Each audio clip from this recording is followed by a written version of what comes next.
What if I told you that your entire reality isn't something happening to you, but something being created by you, moment by moment, through a silent force you can't see but constantly emit?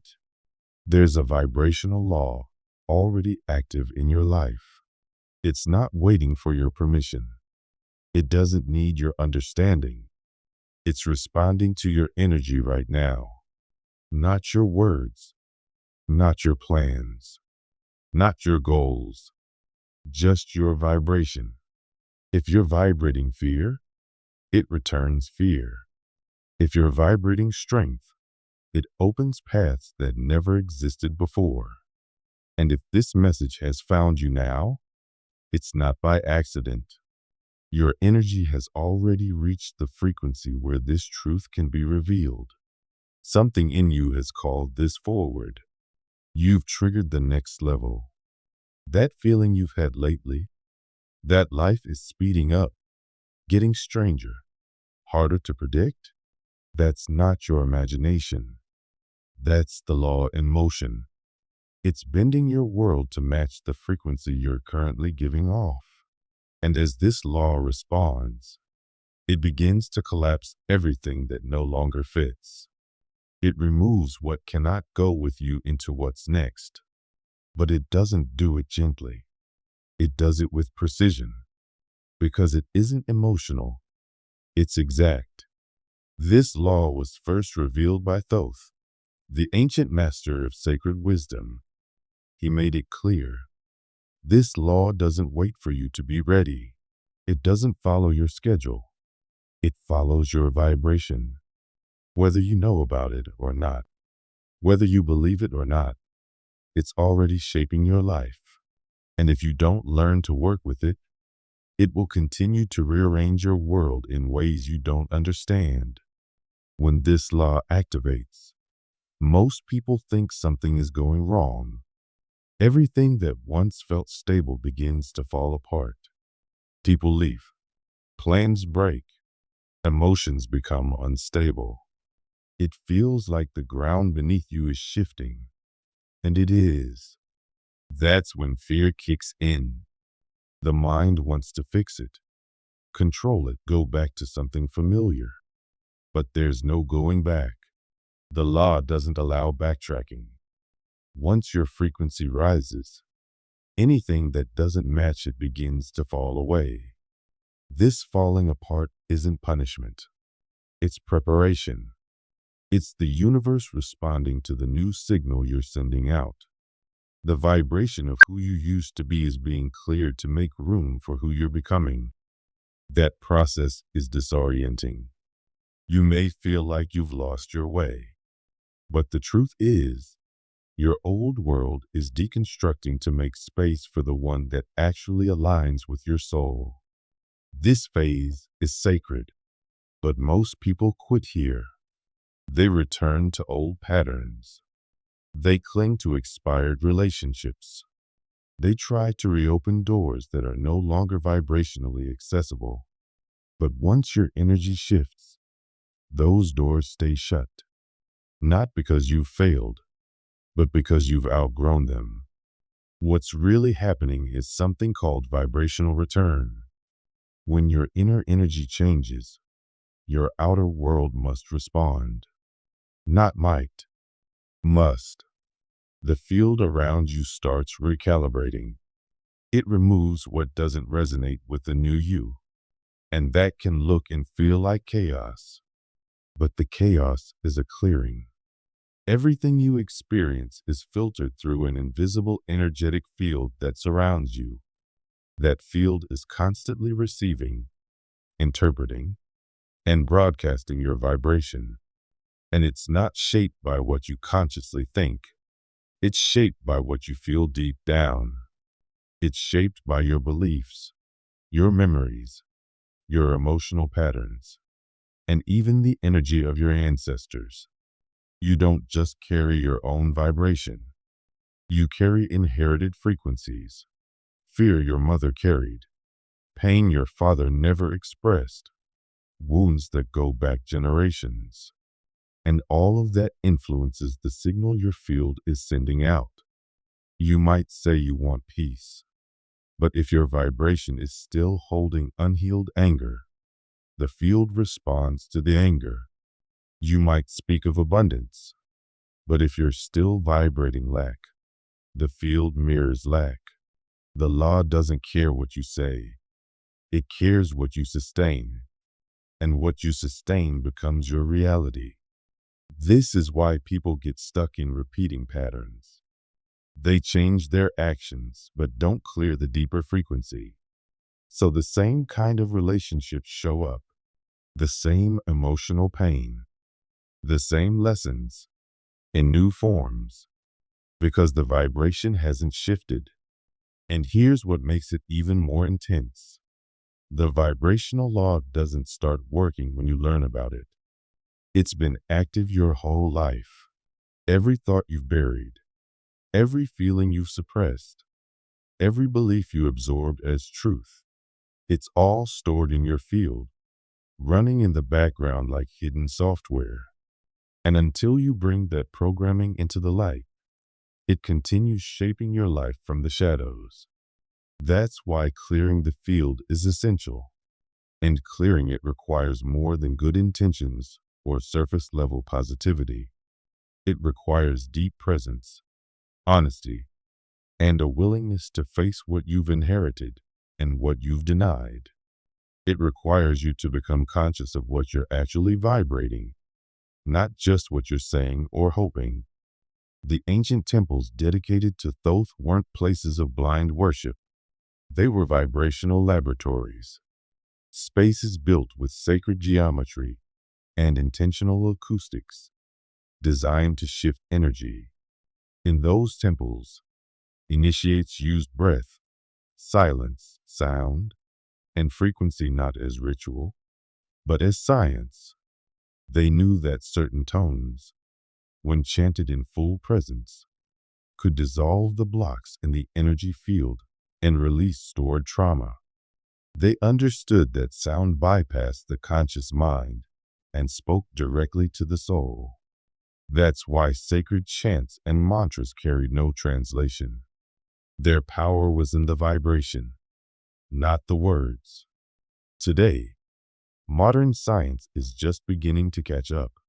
Research shows that certain frequencies can alter brain waves, change DNA expression, and reorganize the molecules in your body. Sound is not entertainment. It's transformation, but only when used with precision. Because just as certain frequencies heal, others can harm. Some tones bring clarity, others create confusion. This is why the vibrational law is both powerful and dangerous. If you activate it while vibrating from fear, chaos will expand. If you activate it from a place of coherence, your life will begin to organize around clarity, purpose, and peace. This law doesn't reward goodness or punish failure. It simply reflects. You vibrate hate. It brings more hate. You vibrate judgment. It mirrors judgment. You vibrate forgiveness. It expands the inner space for new beginnings. You vibrate presence. It returns alignment. The law doesn't care what you hope for. It only reacts to what you are. And what you are is not what you perform. It's what you maintain silently, consistently, deeply. You can say mantras all day and still be vibrating fear. You can meditate for hours and still carry resentment. You can write goals and still live in self-doubt. The law doesn't respond to effort. It responds to energy. It hears what's underneath. Always. Real vibration is quiet. It shows in your patterns, in how you respond to the unexpected, in how you speak to yourself when no one's listening, in the emotions you feed when you're alone. That's what determines what life brings back to you. That's what shapes your path. That's what writes your reality. And now, you're aware of it. The law is no longer a secret. The question is no longer, why is this happening to me? The question is, what am I truly vibrating? And am I ready to take responsibility for it? Because you're not waiting on reality to change. Reality is waiting on you to match the frequency of the life you're meant to live. The story you keep repeating to yourself, whether in silence or in thought, is the foundation of everything your life is becoming. If that story is built on pain, rejection, unworthiness, or scarcity, the world around you will mirror that back to you with surprising accuracy. Not because life is cruel, but because the energy you carry becomes the blueprint that the invisible field of reality organizes itself around. This field, what some call the quantum field, is always listening, not to your words, but to your vibration. It doesn't care what you say you want. It responds to what you're consistently being, thinking, feeling, and holding beneath the surface. If your inner atmosphere is filled with chaos, but you manage to hold presence, gratitude, and steadiness anyway, something starts to shift. It's not always loud or immediate, but it's real. The field begins to reorganize itself, aligning more closely with the energy of your stability. And when that happens, something powerful and unexpected takes place. You stop needing to ask, to beg, to chase, to hustle. Reality begins to respond to you, not because you fought for it, but because your frequency became so consistent, so aligned, that the field naturally starts working on your behalf.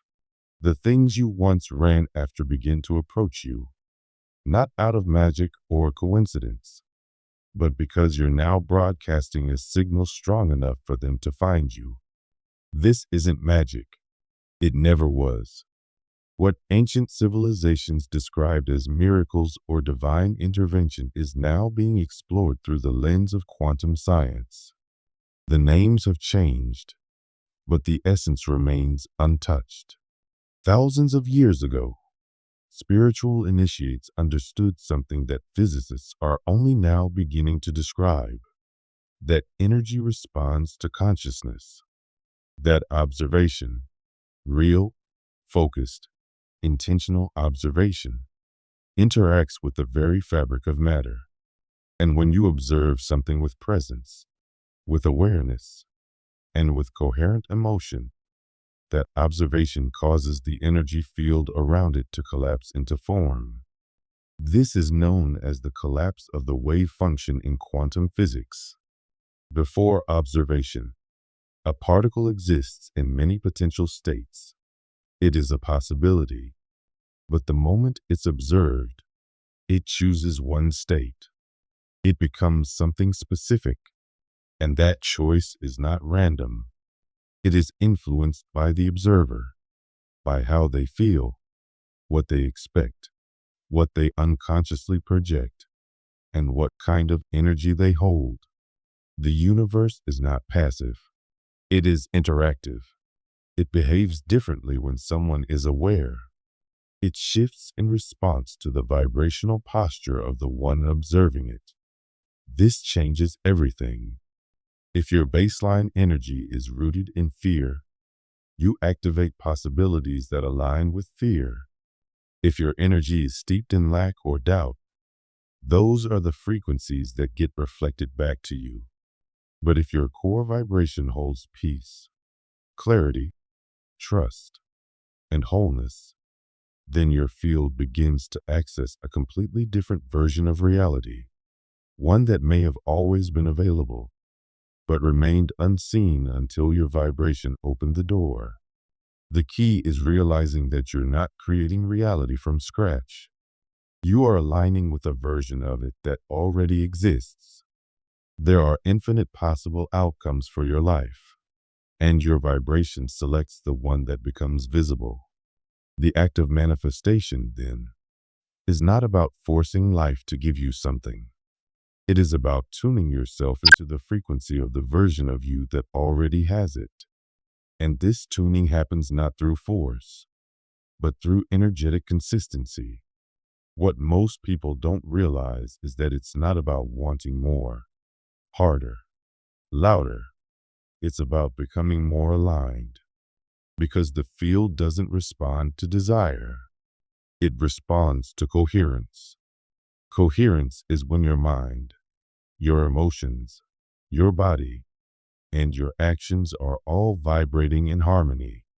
When there is no internal war. When your inner frequency is not contradicting your outer intentions. This is where most people unconsciously block themselves. They say they want peace, but spend their days engaging in judgment, criticism, comparison, or internal conflict. They say they want abundance, but shrink inside whenever they see someone else succeed. Their energy tightens. Their heart closes. Their vibration drops. They say they want love, but secretly believe they are unworthy or fear being rejected again. In each of these cases, the outer desire and the inner vibration are out of sync. The request is not clean. The signal being broadcast into the field is mixed, messy, and unclear. And the field, being precise and honest, can only reflect what you're actually holding. You can do all the right things. You can visualize, affirm, meditate, script, chant, and journal. But if your baseline vibration is in conflict with what you say you want, the energy will not hold. What starts to come in will dissolve. What looks like progress will slip away.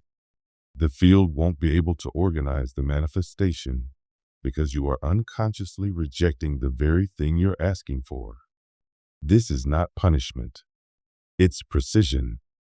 The field is always responding to what you really are, not what you pretend to be for a few minutes a day. It's like trying to tune into a radio station while broadcasting two different frequencies at once. The sound becomes distorted. The message doesn't come through clearly. The more confusing your energy is, the more confused the results. And that's when people start to feel helpless. That's when they start to believe that they're cursed, unlucky, broken, or forgotten by life. But they're not. They're simply out of coherence. They're not bad. They're just misaligned. There is a very specific vibrational state that corrects this. It's not about trying harder. It's not about more effort, more techniques, or more rituals. It's about remembering who you are. The ancients called it the original state of being. It's a place inside where you are not chasing, not begging, not bargaining with reality. It's where you've stopped looking outward for proof and started embodying the truth that you already are what you desire. You're not trying to get love. You are love. You're not trying to find peace. You are peace. You're not waiting to feel free. You are freedom itself. This is not just a mindset. It's a frequency. And when you hold it long enough, reality begins to bend around it. You stop being the person who is chasing signs and become the sign that others notice without knowing why. The person who walks into a room and shifts the atmosphere without saying a word. The one whose silence speaks louder than others shouting. It's not arrogance. It's coherence. It's presence. It's the still, steady frequency of someone who no longer needs external proof to feel whole. But with that level of light comes a different kind of visibility. You become a beacon, not just for beauty, opportunity, and connection, but also for the denser energies you are leaving behind. There are forces, patterns, and even people that are unconsciously attached to the old version of you, the chaotic, insecure, unstable version, and your rising vibration disturbs them.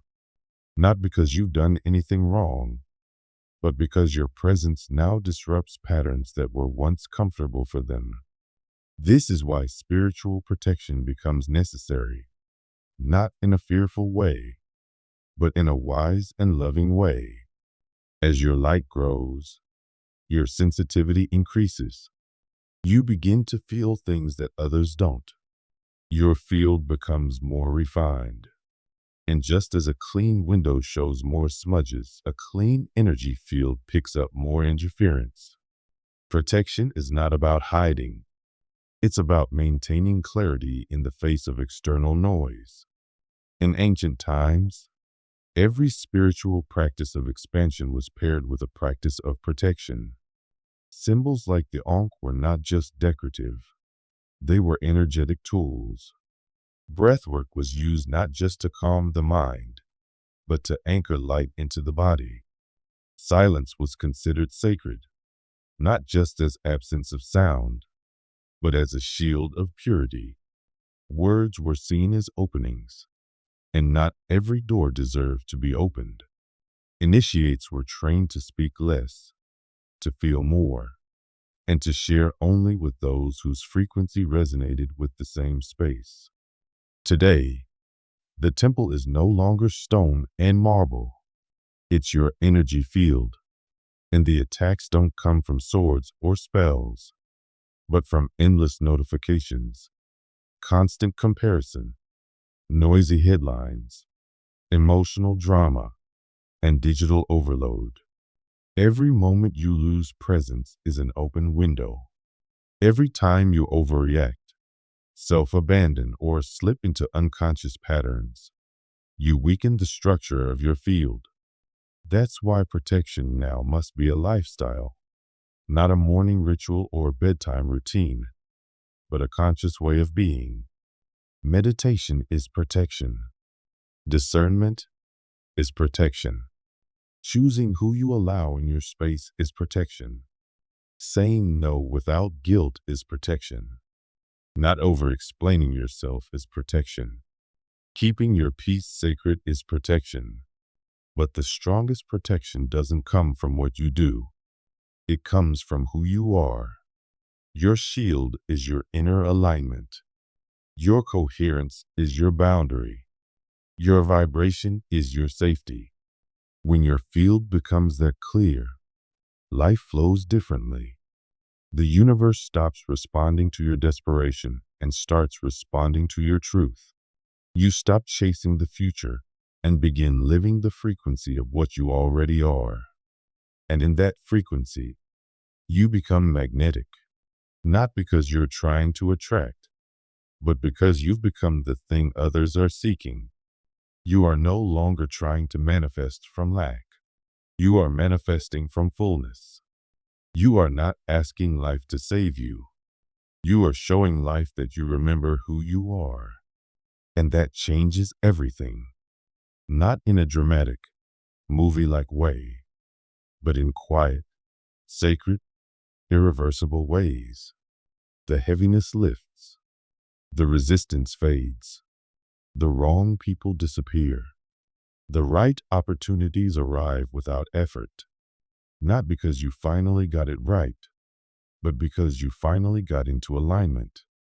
Because you stopped wishing, stopped forcing, stopped doubting, and started being. And when you hold that beingness long enough, reality has no choice but to respond. Because coherence is the one language the universe cannot ignore. True protection isn't about building invisible walls or wearing a spiritual shield. It's not something you put on from the outside. It's something that rises from within when your whole being is aligned. It's a deep presence, so full and complete that nothing outside of you can shake it. Thoth taught that a soul is only truly ready to expand their light once they've learned how to protect it, not by fighting for it, but by holding it with reverence. It's not about defense. It's about coherence. When you're deeply anchored in your own truth, protection isn't something you ask for. It becomes something you are. Thoth didn't teach just with words. He encoded his teachings into symbols and vibrations that speak directly to the soul. One of the most powerful of these keys is the Ankh. More than a symbol, more than a piece of Egyptian art, the Ankh is a living technology. It carries a vibration that interacts with your energy field the moment you approach it with presence. It's not just a spiritual tool. It's a silent language that unlocks something deep within. Every line of the Ankh holds meaning. The loop on top, often seen as a symbol of the feminine, represents eternal spirit, infinite consciousness, the divine womb of creation. The vertical line is the bridge between higher awareness and the grounded body, the movement of divine will through form. The horizontal line is where spirit meets matter, where heaven kisses earth and invisible energy takes shape.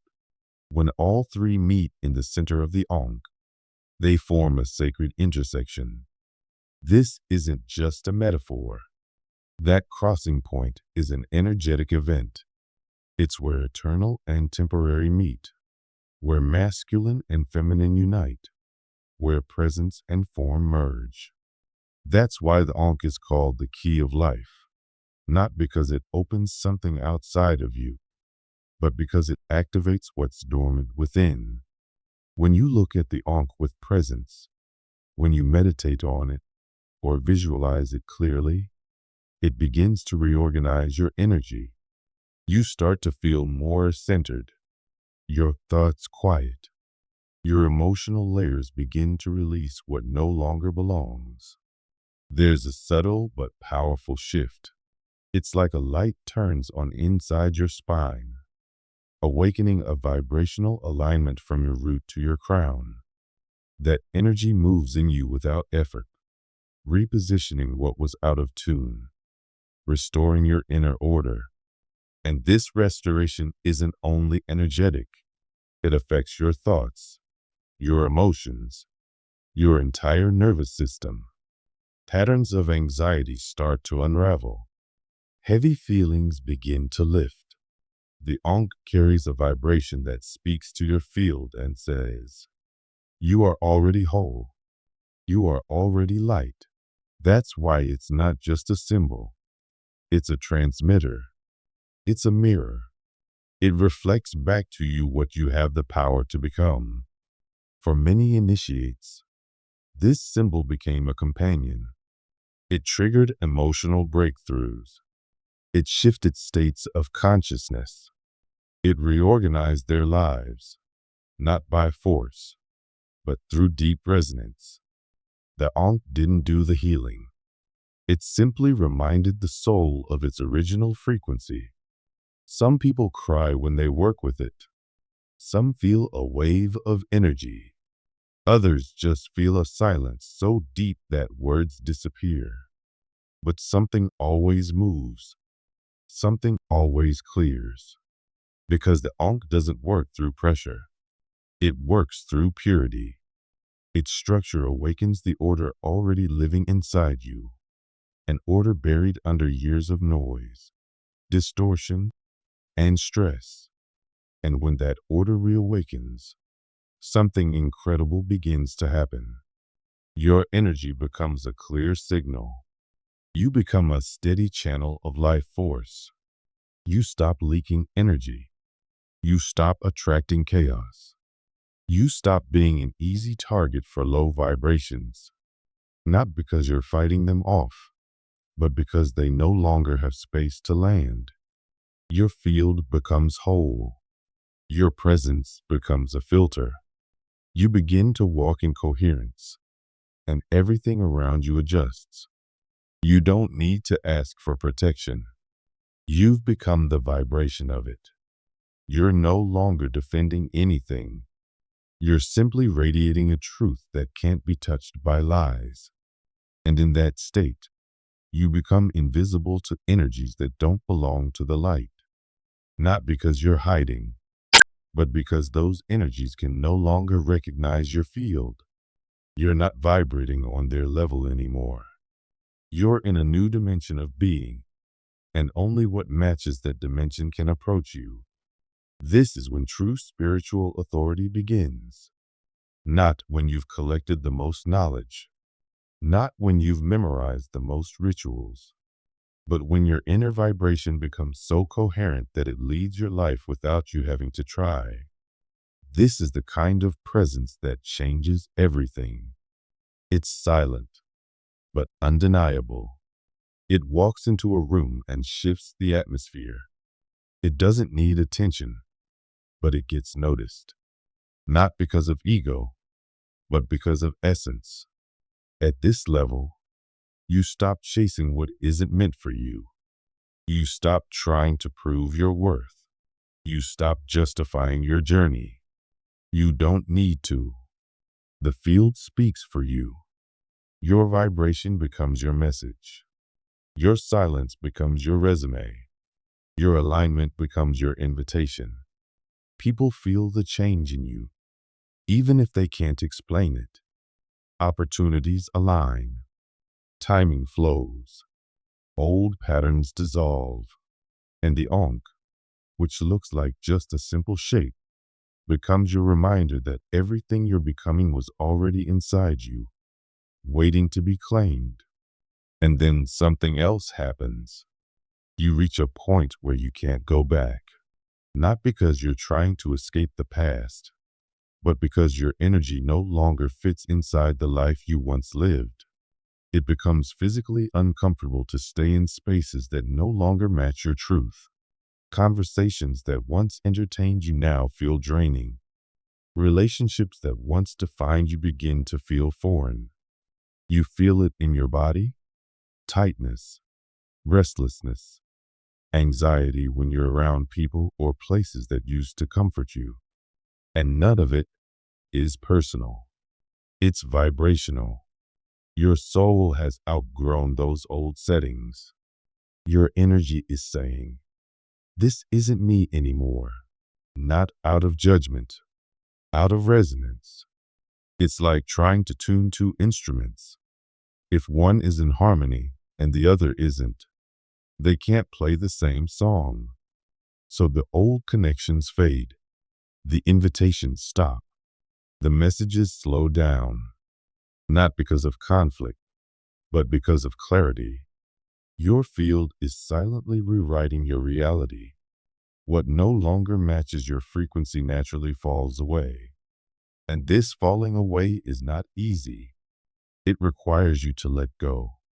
Not in pain, but in peace. You don't have to force the ending. You just have to stop holding onto what's already dissolving. And what's dissolving might be everything you once knew. That's why this stage can feel so lonely. There's a silence that enters your life. You feel like you're in between worlds. Not where you used to be, but not yet where you're going. This is the threshold, the space between identities, the waiting room of your next level. And in this space, your ego panics. It tries to hold on. It wants to go back to the old comfort, even if it means returning to patterns of fear, scarcity, or control. But the soul knows. And once the soul knows, there's no going back. Thoth called this moment the rupture of illusion. It's not loud. It's not dramatic. It's the quiet morning when you realize what once mattered now feels meaningless. The job title, the approval, the image, all of it suddenly loses weight. You're not bitter. You're just done. You don't even have to explain why. Your perception has expanded, and with that expansion comes a choice that changes everything. You look at the people you once called home and realize the connection was built on attachment, not truth. You look at the habits you kept repeating and realize they don't serve who you are now. You look at the roles you played and realize they were costumes for a story you've outgrown. And without drama, a version of you dies, quietly, without a funeral. And in its place, something new begins to rise. Something you don't have a name for yet. A presence, a frequency, a direction. Even if there's no map, your soul has already chosen the path. And now, you can't walk the old roads. You can't shrink back into who you were. You can't pretend you don't know, because now you do. Now you've crossed into the sacred point of no return.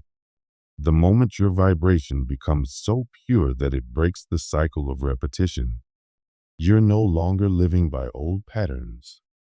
You're no longer recycling old timelines.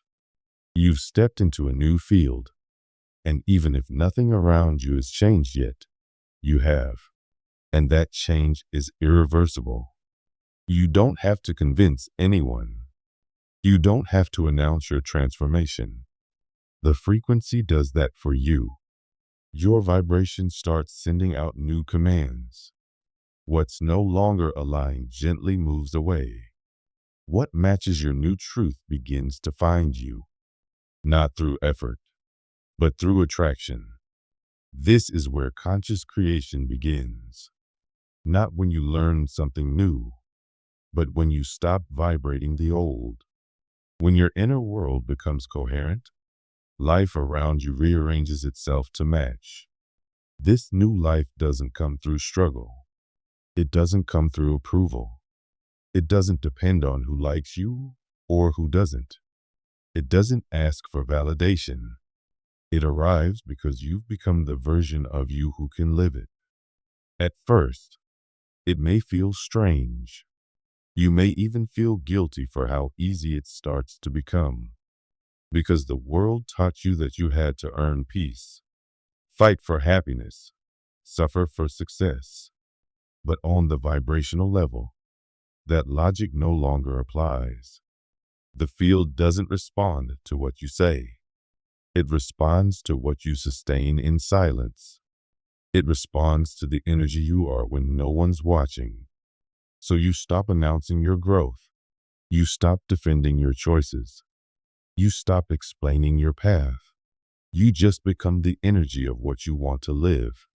You walk into a room and something shifts. Not because of what you say, but because of what you are. You stop trying to be seen. You just embody your truth. And in that embodiment, you begin to flow. You don't push anymore. You don't chase. You don't control. You flow. And that flow creates results that no strategy ever could. Not because you're lucky, but because you're in coherence. And coherence is power. Coherence is the quiet frequency that moves worlds. You begin to realize that life doesn't require struggle. It requires alignment. It requires honesty. It requires you to let go of the noise and hold onto what feels true. You start to understand that your frequency is your prayer. Your presence is your protection. Your energy is your message. You no longer seek miracles. You become the vibration that attracts them. And this is only the beginning. Because once you've tasted this kind of power, this quiet, inner freedom, you can never go back to begging for crumbs. You don't need to prove your worth. You live it. You don't need to ask for space. You naturally take it. You don't need to force your way in. You are already the doorway.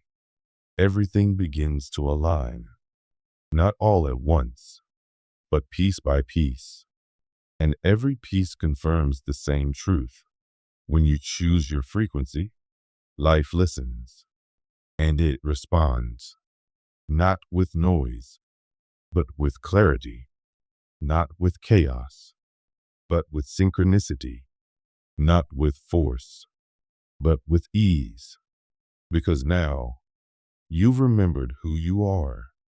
You've activated the law. You've stepped into the field as your whole self. And from this moment forward, your reality will never be the same.